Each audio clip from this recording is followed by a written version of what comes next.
And at 17 minutes after the hour, we check in live with Lucas. Good morning, sir. Hey, good morning, Hannah. Well, you know, Christmas is 2 days away, so this morning we're celebrating Christmas, but Filipino style. You're really going to love this. I want you to meet Alan. And hey, Alan, Lucas, good morning. Good to see you. Man, what a group you have this morning. Yes, these are members and friends of the Filipino-American Association of Greater Colombia.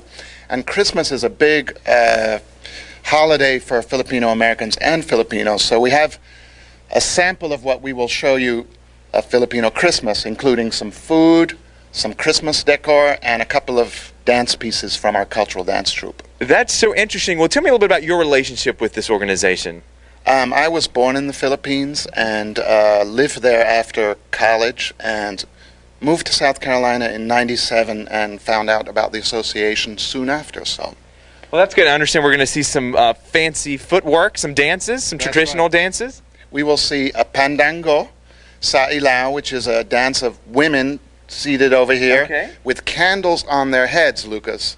Good and then night. we have the tinikling bamboo dance done by a few other members. All right. Notice I will not be trying any of the above. So you can try the second dance. All right. If you like. With no fire. I hear it. Alan, thank you guys so much. Like I said, Hannah, all morning long we're going to celebrate Christmas Filipino style. You say Maligayang Pasko.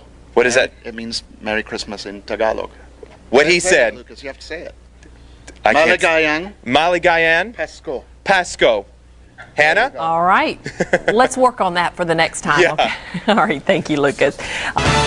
And 34 minutes now after the hour, Lucas, you have to be so excited. The big date and the big fella's about to come down your chimney. Yes, in 2 days. But before that, we're celebrating Christmas early. We're celebrating it Filipino style. I want you to meet Grace. And Grace, you are going to tell me about a traditional dance. We have some dancers here who are going to perform that dance. And tell me about this specific ritual.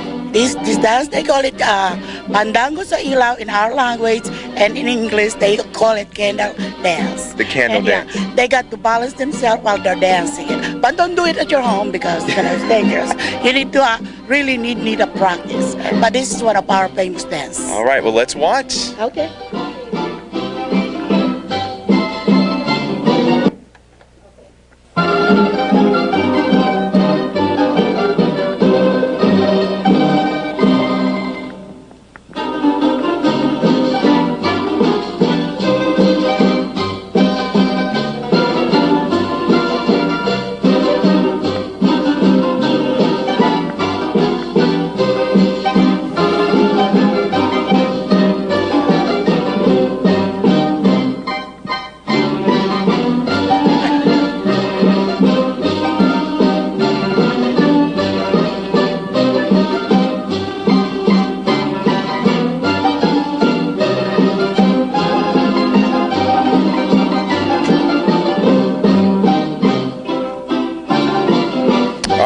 Hannah, do you think you could do that? Not a chance. Not a chance. Boy, that's talent. That's great. All right, we're going to have more coming up later on in the show. It's a beautiful tradition. Thank you so much. 36 minutes now after the hour. Still to come this morning on Sunrise. 12 minutes now, the top of the hour. Time for Live with Lucas, and he is celebrating with members of our Filipino community. And I'm just curious, how large or small is this community within our community? It's pretty big, and we'll get to that later on in the show. But I was very shocked as well. It's a big chunk of the Midlands population. But this morning, we're live in Studio B right beside you, and we're celebrating Christmas Filipino style. And this morning, we're going to take a look at holiday decorations. And I want you to meet Cecile Jacobson. And Cecile, describe for us what's here behind us.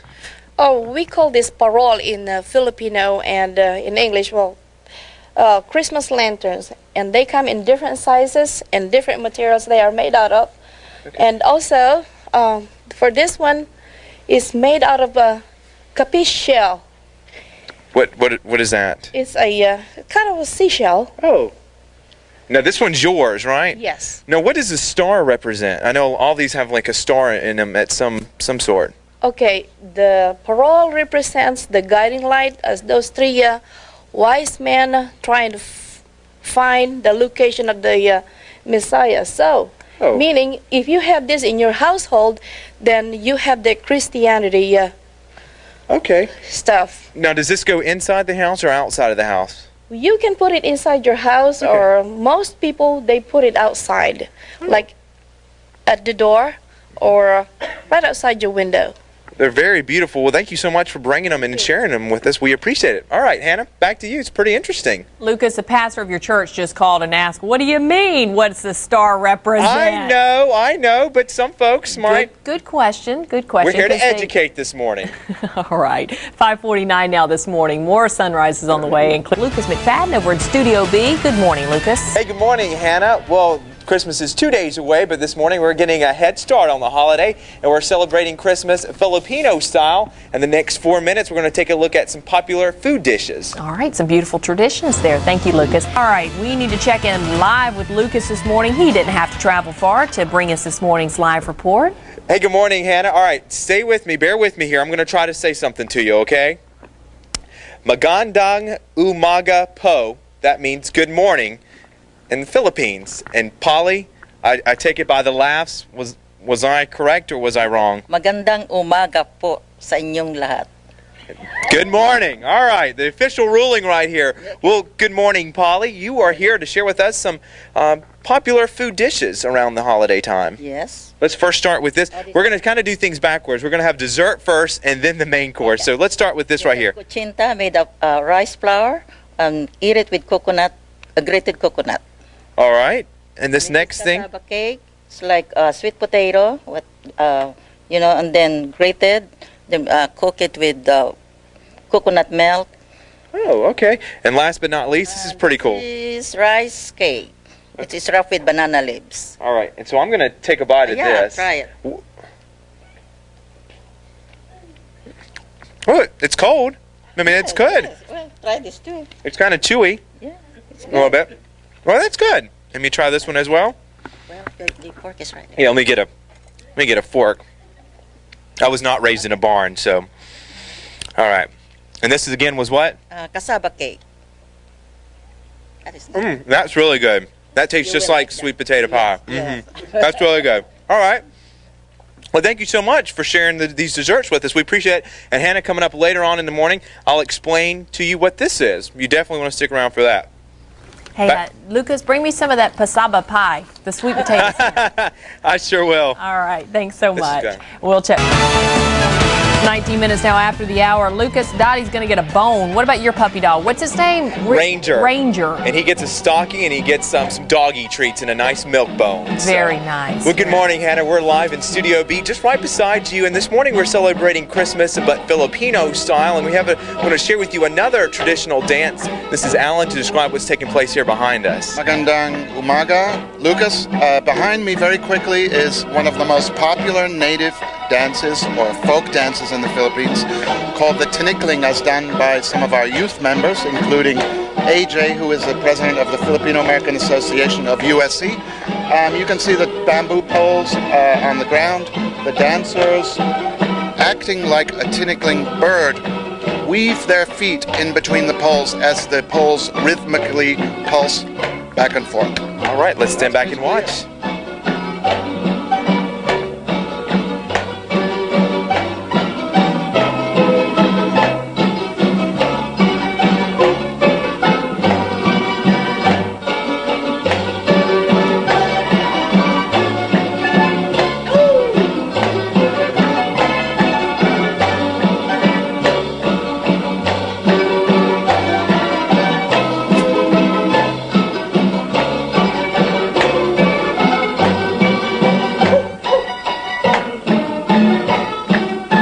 Does this dance have any kind of special meaning? Not particular. I think that it has its origins in the Visayan region of the Philippines, the southern region.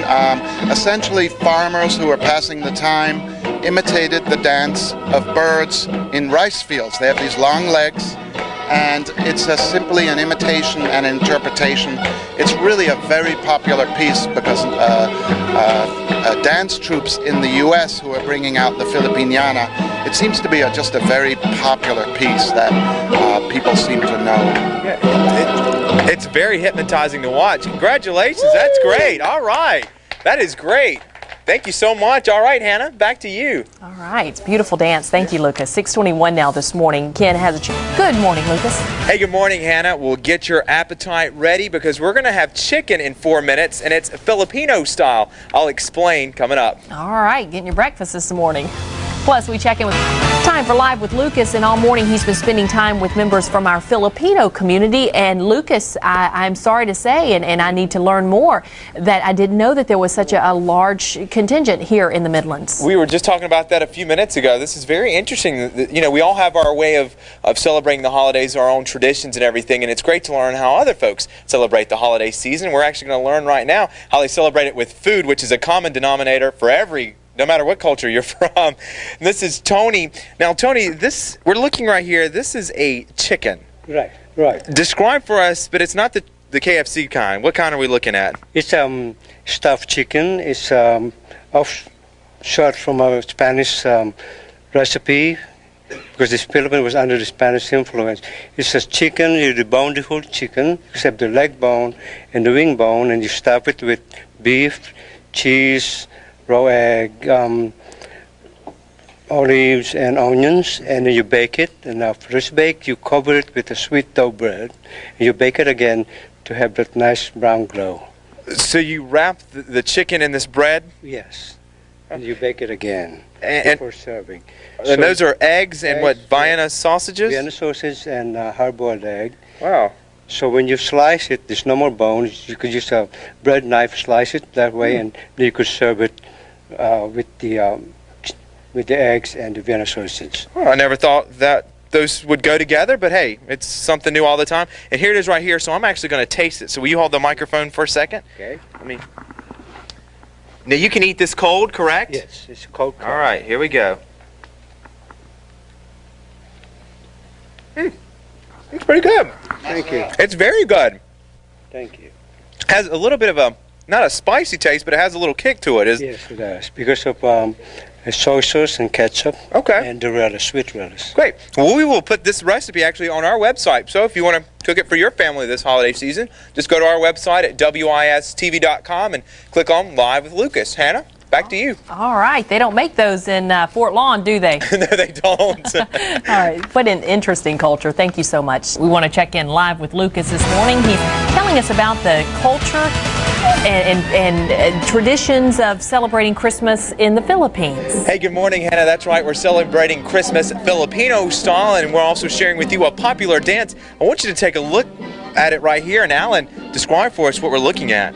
The title is Pandango sa Ilaw, and it's a very unique and popular dance from the Philippines, where the women have the candles on their heads in their arms, and very popular for Filipino-American groups here in the U.S. as something to showcase the culture. Look at, and they're balancing one on top of their heads as well. That's correct. That's correct. I know Hannah was asking earlier a little bit about the Filipino population here, and what's it like?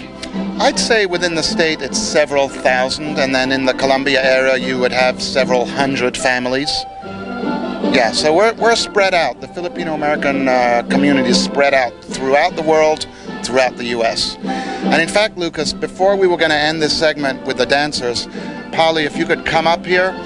Polly and Cecil, who are the former owners and current owners of the Filipino-American store, they're going to give you a traditional parol made in Pampanga, Philippines. Well, thank you so much. You did not have to do that. That's perfect. Hang that up amongst your decor at home and keep the Filipino spirit alive in your own very home. I sure will. Thank you so much. And we'll tell folks again, this is made from shells. Yes, made of shell. Made out of shells. Well, that is great. Well, we appreciate it so much, you guys coming here and sharing with us so much, your traditions, your dances, and everything. I just think it's an eye-opening experience. I know it is for us this morning, so we really appreciate it. Very much, Lucas. And salamat po, which is thank you very much. No problem. Again, take a look at this nice crowd right here. We really appreciate it for what you guys did this morning. Everyone's and then we'll have Maligayang Pasko. All right, let's say it. Ready? Maligayang Pasko. That means Merry Christmas. All right, Hannah, back to you. All right, Lucas, thank you so much. And again, we do say thank you for having the beautiful decorations for us this morning and that delicious food cooked for us to enjoy. It's so early in the morning. 6 minutes now, the top of the hour. Wish you all a very, very Merry Christmas, and thank you so much for sharing this last year. Many blessings in the year ahead. We'll see you back here Monday morning. Count on WIS News 10 to listen to you. Send us an email at countonwis@wistv.com.